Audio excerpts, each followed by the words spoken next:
Hello and welcome to the HTangl art tutorial. In this video, I'm going to walk you through the process of preparing your art for printing, either at home or for taking to a professional print shop like a Staples or a FedEx or a local shop. And this isn't really going to go over how to edit the image and make the art. There are plenty of photo editing tutorials for Photoshop and GIMP, so I'm not really going to go over that. I'm just going to show you what settings you need to have everything set to so that your dimensions come out correct when you go to print it. So in the HTangl art template folder in the Google Drive, which is available in the resources section of the Discord, you can find these two files. And one is a GIMP file, which is a XCF, and the other one is a PDF. So if you're not using GIMP, you'll need to use the PDF, and you can just import that into Photoshop or whatever program you're using. But for the purposes of demonstration, I'm going to use GIMP because that's what I have and it's a free program. So if you don't already have a image editing program, you can download this for free. So we're going to go ahead and open the XCF file, and you should have something that looks like this. And the only thing to note here when you're making your art is that you do not want to cover up these black outlines. These are for the switch holes, which you're going to need to cut out once you've printed your art. And then also these circles, which are for the mounting bolts. So just make sure not to cover those when you're designing your art. And I'm going to hop over to the art that Rozu made for me, which is right here, to use as a demonstration. And basically, there's really, like, once you're done designing your art and you're happy with how everything looks and you've made sure not to cover up these outlines, the only thing you really need to keep in mind to make sure that this comes out at the correct dimensions is that you need to have your PPI, your pixels per inch, set correctly. So the way we do this in GIMP is we go up to image and then to print size. And even though we're not printing directly in GIMP, this is what determines the resolution of the PDF that we are eventually going to export. So right now it's set to 300 PPI, pixels per inch, and that is actually correct. But just for demonstration purposes, I'm going to change this to the wrong value. So we'll say 100, then I'm going to hit OK. And now when I go to export this, we'll go to File, Export, and I'm going to name this Wrong because we have it set to the wrong resolution. If I can type, there we go. And you can just leave everything default. Oh, still have this set to PNG, so I'll switch that, PDF. I'll leave everything default.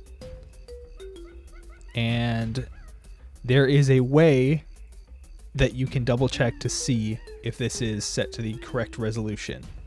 And if you're printing at home or if you're taking to a print shop, it's the same process. You'll need Adobe Acrobat or Adobe Reader. Yeah, it's called Adobe Acrobat. So we're going to open this up.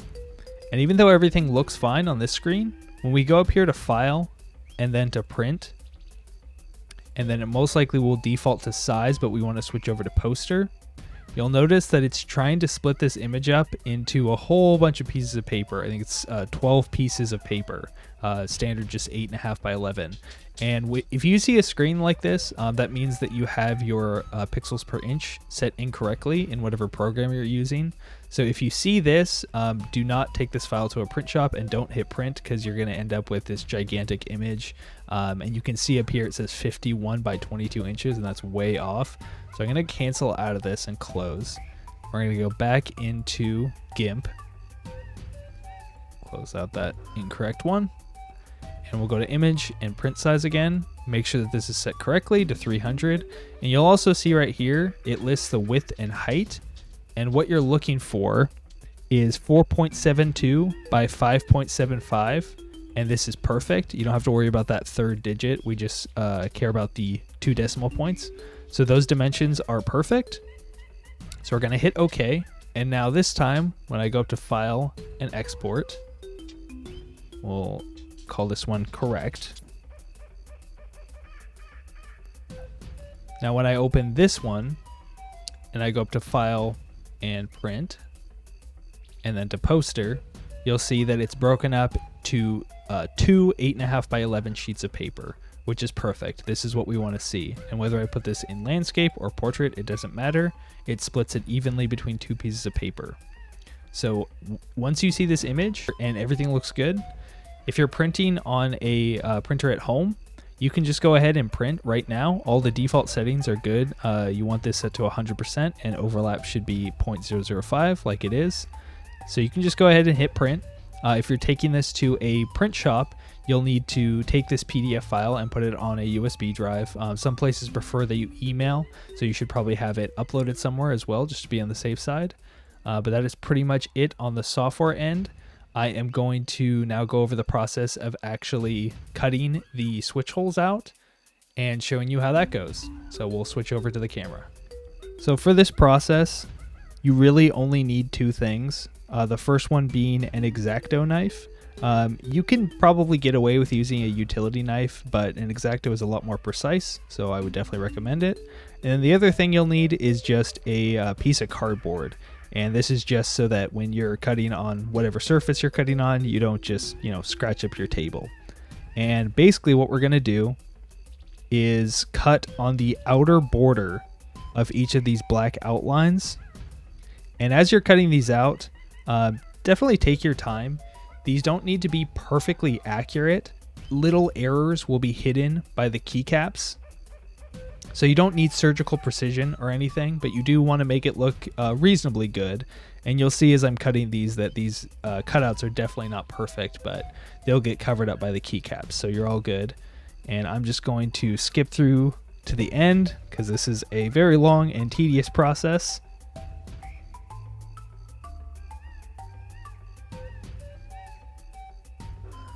And now that we are done with the switch hole cutouts, we need to cut out the circular holes for the mounting bolts. And it's the same process, you just want to cut around the outer edge. And now on my particular print, they left these little white borders on the side. I'm not sure if all print shops do this, but the Staples that I took it to did, so I'm just going to cut those off. And you do want to be pretty accurate with these cuts because you want a nice clean flat edge. So definitely take your time more so on these ones because they won't really be hidden as much as the switch holes and mounting bolt holes will be kind of covered up.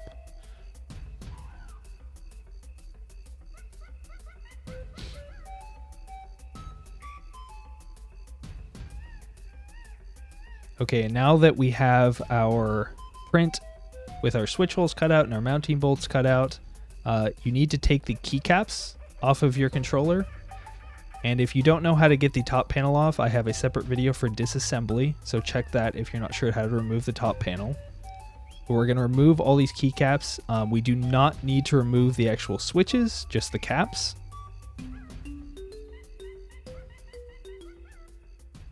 And then we're going to take our art and just lay it over the top.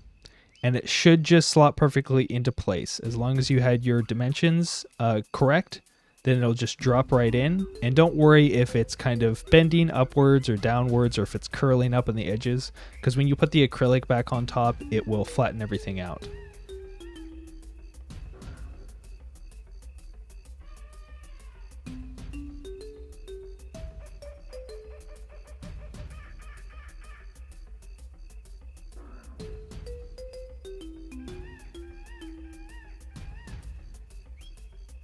And now that I've got all the keycaps put back on, we're just going to put the acrylic back on top and put our bolts back in.